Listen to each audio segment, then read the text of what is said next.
Good afternoon, and welcome back to another section of Conscious Dating Online. Lesson number 3. Let's move forward. Hello, everyone. Great pleasure to have you here with me today. In this class, we are going to talk about emotional bondage, creating emotional connection between you and your partner and keeping it together, not losing the touch of emotional feelings, emotional connection that you create together in your relationship. First, let me quote you the following words. The most dangerous secret we can bury are those we hide from ourselves, such as need, attachment, desire, love, trust, connection. How important is emotional intimacy in your relationship? Is there a difference between healthy emotional connection and sexual intimacy, which occurs without emotional connection or much communication sometimes? Emotional intimacy and connection goes beyond emotion. It is the communication, the feeling, the connection, and the bonding with your partner in a relationship.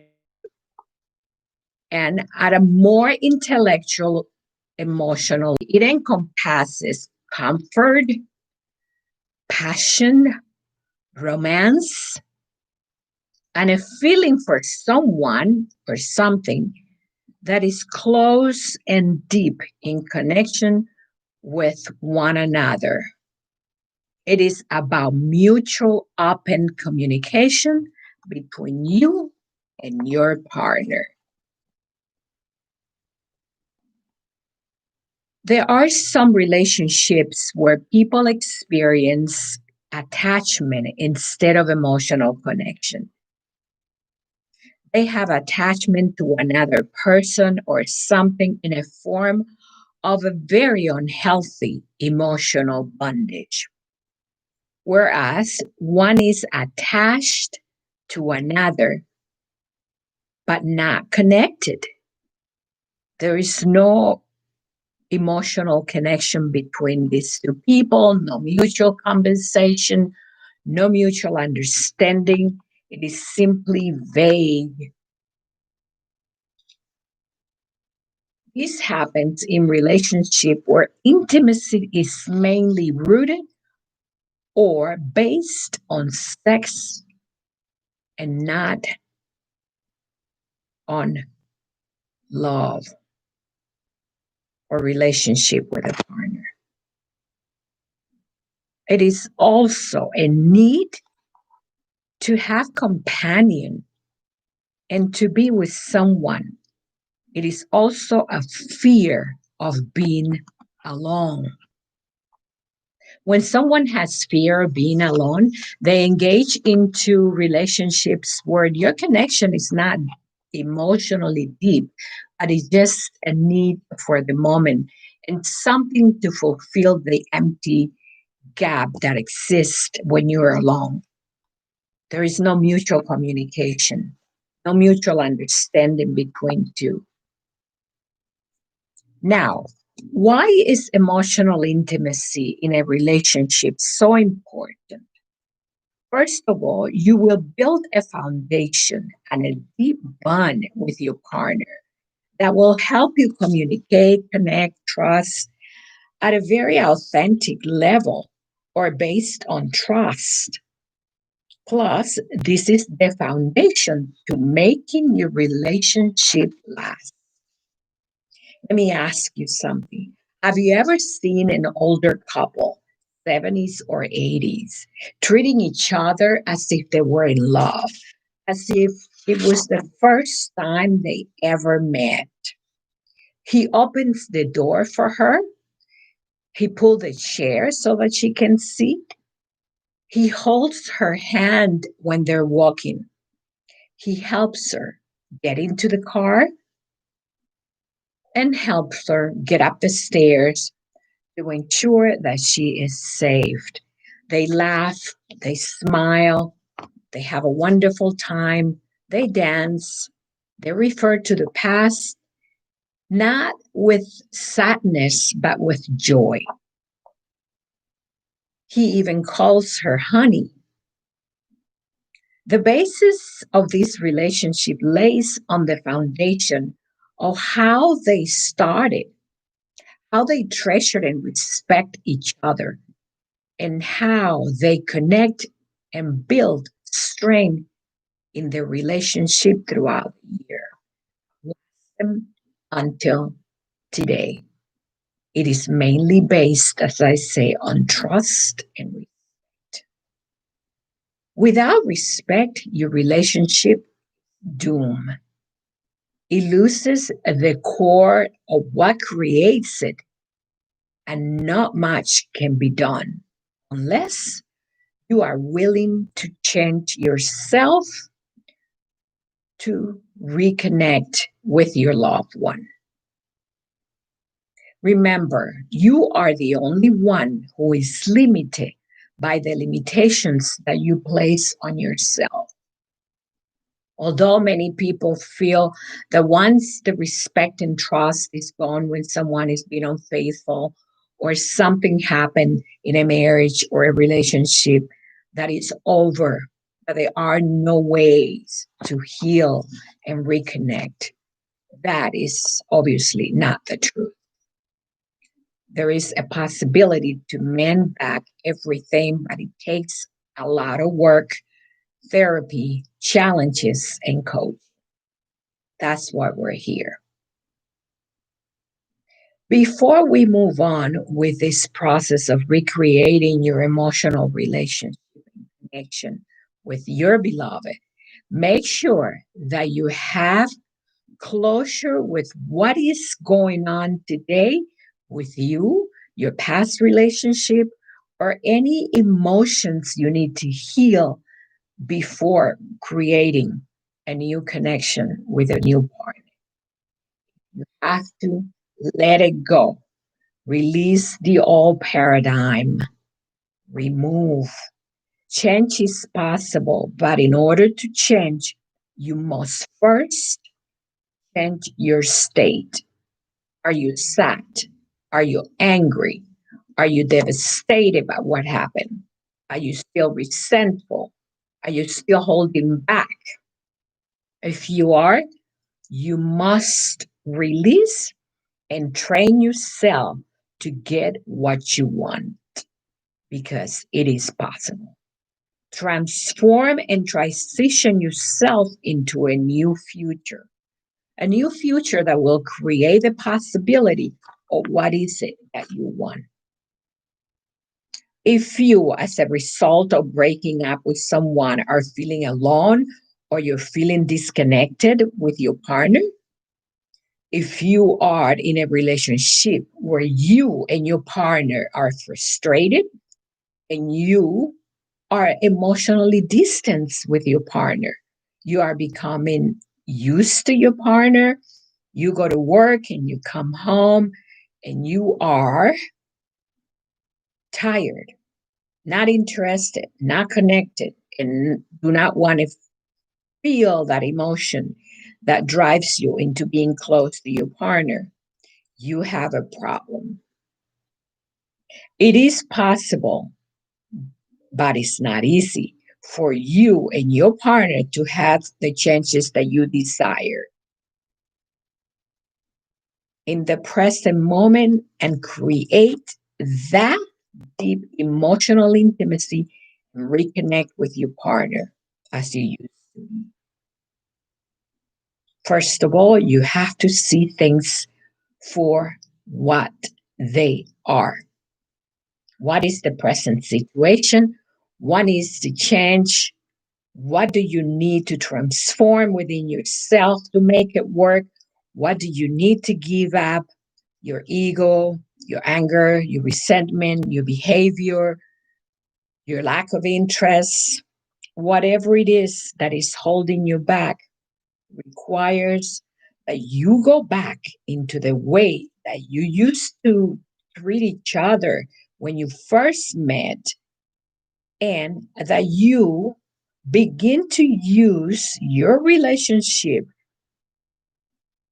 and entice your partner a way to create a new attention between both of you. Remember how you used to do things that made you happy, or what she did that made you fall in love with her, that attracted you to her? Those are the things that are missing. I am going to make a quote here, and I hope I do not get in trouble for this. But in one of his seminars, Robbins made a mention that in order to recreate a relationship and what is missing in it, you have to treat it as you did when you first started dating. What was it that you used to do with your partner that you fell in love with her? Or what is missing out of that that is no longer there? You can recreate that. As they said, if you have lost your loving feeling, then something happened. You became distant, you disconnected, you detached from your partner. And now you and your partner lack that beautiful trust and that loving emotion and that bondage that once had you going crazy for one another. You need to get it back, and it is possible. That is, you want to make it work. I call this returning to love again. Now, I am going to give you a few tips to boost your emotional connection with your partner. Some of the things that we sometimes take for granted because we tend to get comfortable. We get used to each other, and then we relax and forget to reconnect emotionally. Number one, never put your emotions on hold. Talk about it with your partner. Number two, don't stop having sex. Have fun together. Communicate. Build that connection once again. Create that relationship through communication and sharing your feelings and your emotions with your loved one. Treat each other as if you were dating for the very first time. The roses, the candlelight, the beautiful lingerie, the lovely dance, the glass of wine, the surprises, all of that is missing. You must bring it. Speak kindly to one another. Don't try too hard. Simply be yourself. Make time for us or we as a partner. Separate that time on the weekend or once a week when it's only you and your partner. If you don't do that, this is how you begin to lose that beautiful emotional feeling. Show him or her your support. That means simply be there when they need you. Listen to them. Say nothing instead. Trust your partner and connect. Be strong and always communicate your feelings authentically to him or her. This will bring you both closer together. There is nothing more beautiful than authenticity, trust, and communication. Do this to bring things back to your beloved and be the way you used to be. Don't ever get too comfortable, but rather create that time for both of you. This is the key to keeping things going. As I referred to you before, the elder couple, this is how he called her honey. This is how they build that foundation in their relationship that lasted. Um, if you neglect your partner and time, you will disconnect, lose the feeling, lose the communication, emotion, and even lose your partner and lose the one you love. I have a quote for you on my final words. Then I will come back with a meditation later on. Quote, blessed and happy is the heart which is attracted by love, kindness, empathy, and compassion. As a husband, friend, partner, or lover, all men are but servants of their loved ones, or they serve the people with whom they work. Which one do you want to be? You want to be a servant of your beloved, or do you want to serve the people that you work for? This is the end of this class. I thank you for being with me today. It has been a pleasure as usual. I am your host, Francis Mahan, life coach and author. Until we meet again, have a wonderful day. Love and light. Thank you for watching my video. Goodbye.